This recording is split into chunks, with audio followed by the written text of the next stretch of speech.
Welcome to वर्कवाइज Canada and आज के video में हम डिस्कस करेंगे कि कैसे आप अपनी जॉब में रहते हुए पैसिव इन्वेस्टिंग के थ्रू अपने रिटायरमेंट कॉर्पस को मिलियंस ऑफ डॉलर्स तक बचा सकते हैं। It is not a click bat and इसी चीज को वीडियो में हम डिटेल में डिस्कस करेंगे कि हाउ दैट इज पॉसिबल। एक इन्वेस्टमेंट टूल जो कि कनाडा में अवेलेबल है जिसको आज हम डिस्कस करने वाले हैं डिटेल में, that is called TFSA and how people can use that to build wealth. So without wasting any time, let's get into it. आज के टाइम में ना हर कोई यही बोल रहा है कि जॉब में क्या रखा है, कनाडा में जॉब करके कुछ जमा नहीं कर पाओगे, जॉब से वेल्थ नहीं बनती है, बिजनेस करो, बिजनेस करने से पैसा कमा सकते हो, बिजनेस करने से ही तुम सक्सेसफुल हो सकते हो, बिजनेस ही एक चारा है। तो अगर ये सब सुन सुन के आप थक चुके हो then you are at the right place. Also statistically speaking, अगर हर कोई बिजनेस ही करेगा तो जॉब्स कौन करेगा? तो ऐसा बिल्कुल नहीं है कि जॉब करते हुए आप पैसा नहीं जोड़ सकते, बट आपको उसे इन्वेस्ट करना आना चाहिए। पैसा कमाना अलग चीज है एंड उसको इन्वेस्ट करके उसके ऊपर पैसा बनाना, that's a completely different ball game. तो बिल्कुल पॉसिबल है एंड जरूरी नहीं है हर किसी को बिजनेस करना, क्योंकि first of all it is not that easy and second कि हर किसी को चाहिए भी नहीं। कुछ लोगों को ये फ्रीडम चाहिए कि हमें स्टेबल सैलरी देते रहो, हम 9 to 5 जॉब करेंगे एंड हमें ये टेंशन नहीं पालनी कि आपके बिजनेस का रेवेन्यू जनरेट हो रहा है कि नहीं, पेमेंट्स कहीं पर फंसी हुई है कि नहीं। So there is nothing wrong about that. Business को या अपने काम को रोमांटिसाइज करने के चक्कर में जो लोग जॉब कर रहे हैं, there is no need to look down upon that. You can definitely build your wealth in a job as well, अगर आपको इन्वेस्ट प्रॉपरली करना आता है तो लेट्स सी कि जॉब में रहते हुए उसको अचीव कैसे करना है। Now broadly we can divide income into 2 different categories, एक active income, second passive income. अब एक्टिव इनकम वो हो गई जो आप अपनी जॉब से कमा रहे हो या फिर अपने बिजनेस से कमा रहे हो। पैसिव इनकम होती है जब आपकी इन्वेस्टमेंट्स आपको कुछ पैसा बना के दें। अब सबसे पहले तो आपको अपनी एक्टिव इनकम पे फोकस करना चाहिए। अगर आपकी जॉब अच्छी नहीं है, आपका पे स्केल अच्छा नहीं है, तो सबसे पहले किसी का कंसर्न वेल्थ बिल्डिंग के टुवर्ड्स नहीं होगा। उनका कंसर्न होना चाहिए कि अपनी एक्टिव इनकम को कैसे इंक्रीज करें, पहले उसे सॉर्ट करो, उसके बाद जाके पैसिव इनकम के बारे में या इन्वेस्टिंग के बारे में सोचो। क्योंकि there is no point, investment भी तभी कर पाओगे जब आपके पास प्रिंसिपल होगा देने के लिए एंड प्रिंसिपल आपका एक्टिव इनकम से आएगा। तो इन सिंपल वर्ड्स, इनकम को ज्यादा रखो, जरूरतों को थोड़ा कम रखो एंड उसमें से थोड़ा सा पैसा बचा के इन्वेस्ट करो। अब I am not saying to go crazy and nuts about saving. ऐसा भी नहीं होना चाहिए कि आप बिल्कुल ही फ्रूगल तरीके से जिंदगी जी रहे हो and you not spending on the basic needs and necessities. बिल्कुल भी फ्रूगैलिटी से रहने की जरूरत नहीं है। द गोल्डन रूल इज कि आप अपनी एक्टिव इनकम का जो इन हैंड में आ रही है आपके, अगर उसका आप 10 से 20% तक सेविंग में नहीं डाल पा रहे हो या फिर टुवर्ड्स इन्वेस्टिंग नहीं डाल पा रहे हो, तो इसका मतलब ये है कि आपकी इनकम कम है एंड आपके खर्चे ज्यादा हैं। So the first step to build your wealth can only happen अगर आप अपनी एक्टिव इनकम को पहले सॉर्ट करो।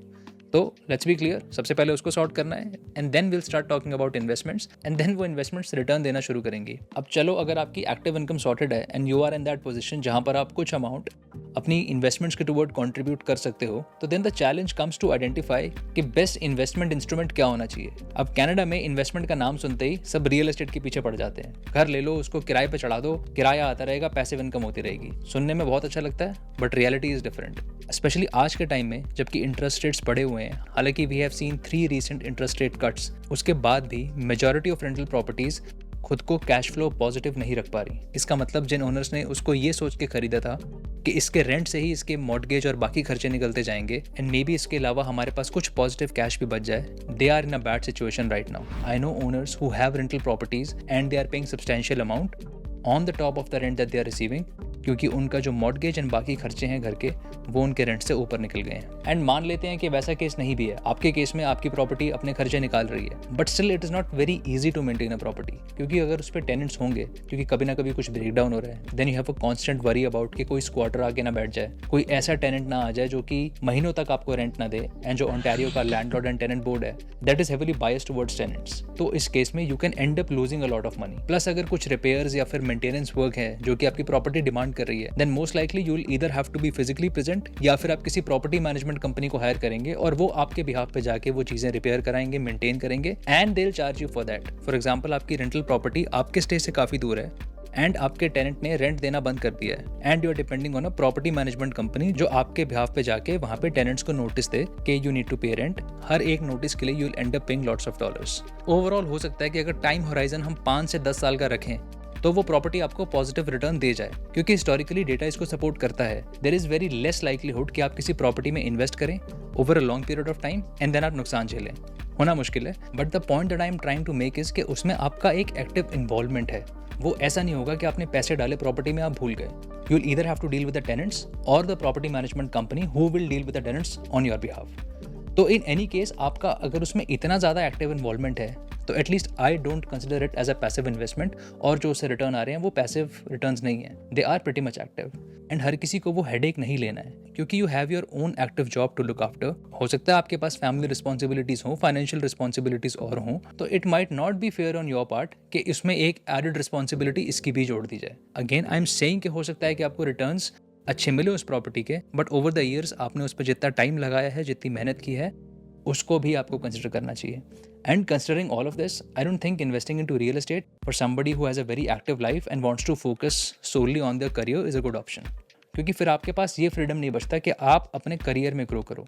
लिमिटेड से टाइम में कोई कितना ही टाइम निकाल लेगा ये सब करने के लिए। Then there are people who would say तो फिर प्री कंस्ट्रक्शन ले लो। Again pre construction comes with a lot of challenges. सबसे पहले तो आपको एक साइजेबल अमाउंट चाहिए डिपॉजिट देने के लिए, and there is a high chance कि आपको 3 से 4 साल एटलीस्ट लग जाएंगे उस अमाउंट को जोड़ने के लिए। So I think here is where passive investments come into the picture, and specially हम एक स्पेशल रजिस्टर्ड अकाउंट के बारे में बात करेंगे which is TFSA, tax free savings account. तो इसका सिंपल सा कंसेप्ट है कि कनाडा की गवर्नमेंट हर साल एक लिमिट अनाउंस करती है, एंड उस लिमिट तक आप अपना पैसा उस रजिस्टर्ड अकाउंट में डाल सकते हैं which is known as a TFSA account. ये अकाउंट आप अपने बैंक्स या फिर डिफरेंट ब्रोकरेजेस के साथ खोल सकते हैं, and then you can use that money to invest. अब बहुत सारे लोग ये सोच के भी TFSA में पैसा नहीं डालते, तो है तो सेविंग्स अकाउंट ही, कितना % इंटरेस्ट मिल जाएगा इस पे। तो आई थिंक थोड़ा सा नॉमेनक्लेचर का इशू है, बट TFSA में you can invest in a lot of different financial instruments. You can invest in to stocks, cryptos, mutual funds, index funds, ETFs और एक्सचेंज ट्रेडेड फंड्स, एंड इसके through आप returns कमा सकते हो। And the beauty is कि इसके ऊपर आप जो भी रिटर्न कमाओगे that is going to be tax free.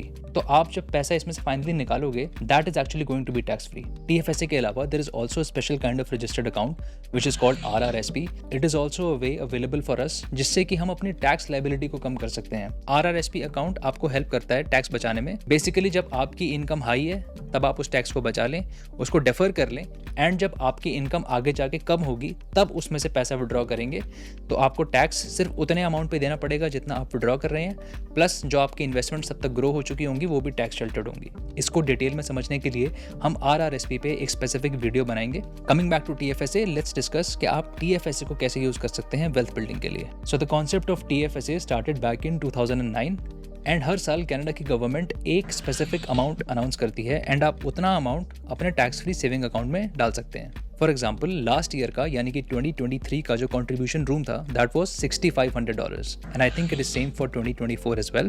तो अब अगर आप इसको मंथली ब्रेक डाउन कर लो, 6500 by 12 कम्स डाउन टू रफली अराउंड $541। तो आप बेसिकली हर महीने $541 अपने TFSA अकाउंट में डाल सकते हो, एंड उसमें से फिर आप एक इन्वेस्टमेंट इंस्ट्रूमेंट खरीद के अपने पैसे को बढ़ा सकते हो। बहुत हाई लेवल तक प्रॉब्लम है फाइनेंशियल लिटरेसी की। जैसे कि मैंने पहले बताया कि हम लोगों को पैसा कमाना आता है लेकिन उसको इन्वेस्ट करना प्रॉपरली नहीं आता, and that is a skill in itself, but it can be learned. अब इसमें स्टॉक्स का नाम सुन के बहुत लोगों को एक्साइटमेंट होता है कि will by this particular stock जिसका प्राइस इतने से बढ़ जाएगा, एंड देन हम उसको बेच के फिर ये ले लेंगे। एंड अगेन ये रियल एस्टेट वाले रेल में ही जा रहा है। You are still active, you still spending time stock selection कैसे करना है, हालांकि वो आपका काम नहीं है अगर आप फाइनेंशियल बैकग्राउंड से नहीं हो, एंड पोर्टफोलियो मैनेजमेंट आपका काम नहीं है। So it is very difficult for somebody to go through all the company financials, फिर उसके बाद स्टॉक को चूज करना, फिर स्टॉक में कब पैसा लगाना है, मार्केट को टाइम करना, एंड देन उससे प्रॉफिट बनाना। So there are simpler and easy ways to do that, जहाँ पर आप कंसिस्टेंटली अपना पैसा डालो एंड आपको एक अच्छा खासा रिटर्न मिल जाएगा।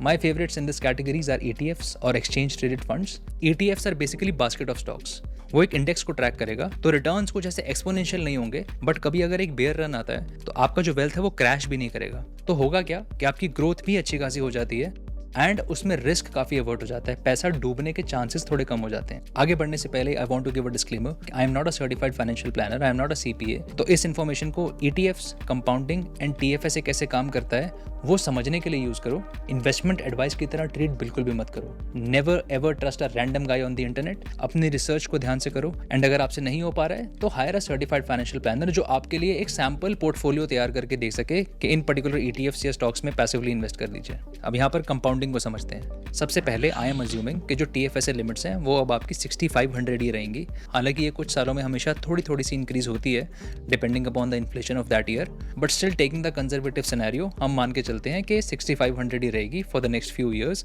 And that comes down to $541 a month. Next the second assumption is कि आप किसी ETF या इंडेक्स फंड में अपना पैसा डालने वाले हैं, अगर आप S&P 500 जैसे इंडेक्स को देखें तो उसका जो एवरेज रिटर्न है that is been around 10 to 12%। Vanguard के कुछ बहुत अच्छे ETFs हैं जैसे कि VOO एंड VFV, अगर आप उनके रिटर्न्स को देखें over the past 10 to 20 years they have been around close to 11 to 14%।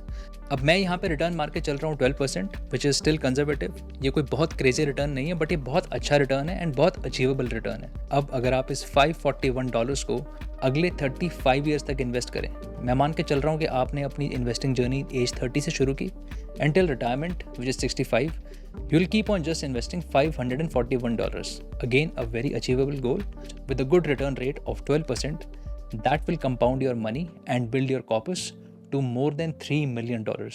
And the beauty is कि आपका जो invested पैसा है that will only be $2,77,000, जबकि आपने जो इंटरेस्ट कमाया होगा इस पे that would be somewhere close to $2.78 million.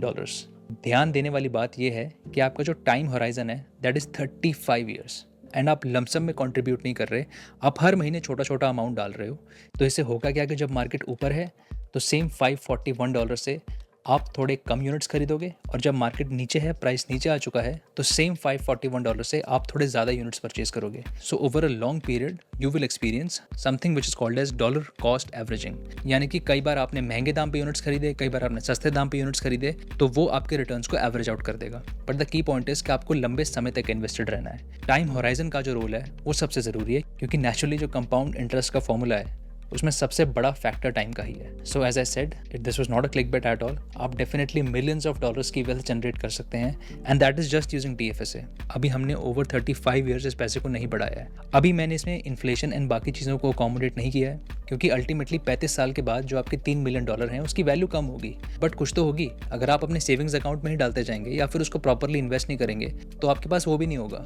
And TFSA is just one investment. आप RRSP के थ्रू भी इन्वेस्ट कर सकते हैं एंड जो total invested amount and time दोनों को बढ़ा सकते हैं। So wherever you are in your investment journey you can always start and make unexpected returns. थोड़े से एक थॉट प्रोवोकिंग चीज़ के साथ मैं इसको एंड करूंगा। एक बहुत फेमस कोट है that wealth is what you don't see. And to be very honest, आप पैसिवली बिना बहुत ज़्यादा अपना दिमाग एंड टाइम खर्च किए अच्छे रिटर्न्स कमा सकते हैं। It is simple but it is not easy. Why I am saying that? क्योंकि जो स्ट्रैटेजी है वो बहुत सिंपल है, बट उसको इम्प्लीमेंट कर पाना is not easy, that is difficult. क्योंकि इसमें डिसिप्लिन का बहुत बड़ा रोल है। आपको रेगुलरली इन्वेस्ट करना है एंड लंबे समय तक इन्वेस्ट करना है, that is the key. So I think आपको इससे थोड़ी सी क्लैरिटी मिली होगी आपको TFSA के बारे में एंड कैसे TFSA को आप यूज़ कर सकते हो अपनी वेल्थ बिल्डिंग के लिए एंड पैसिव इन्वेस्टिंग के लिए। I will also make a detailed video on RRSP and if you have any questions do let us know in the comments, will try to answer as much as we can. आज के वीडियो के लिए बस इतना ही। If you like the video consider subscribing workwise Canada. Stay wise until the next time.